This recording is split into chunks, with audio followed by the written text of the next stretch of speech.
proposal that would no longer require Regents exams to graduate high school. Some see this as a big win, but others share with our Alora Lagarde that this could change graduation standards.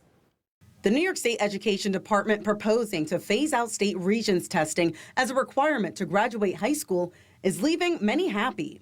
I didn't really feel like they were essential when I took them in school. I wish I didn't have to take it because they're very stressful, so I'm glad that they're getting rid of them. Syracuse University education professor George Theo Harris says during COVID, this shift to eliminate Regents was already happening. This might be a lesson we learned, right, is that we can still have high standards in high schools and kids can still graduate with a meaningful education, and that maybe the Regents are not necessary at this point in time. New York is the only state that has Regents. Theo Harris says this is a big change for New York State on how people will think about graduating. How are we going to keep the high standards without these tests?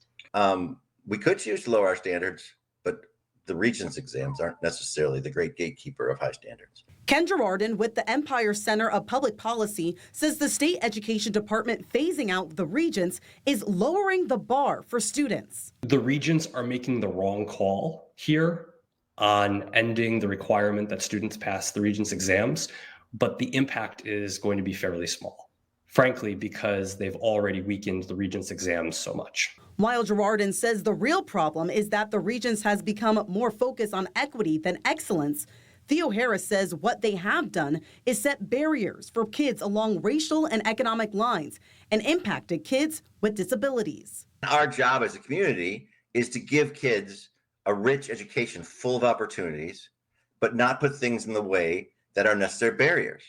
The state says Regents will still be available. The department will be conducting forums between the months of July and October to give the public an opportunity to provide feedback before final decisions are made.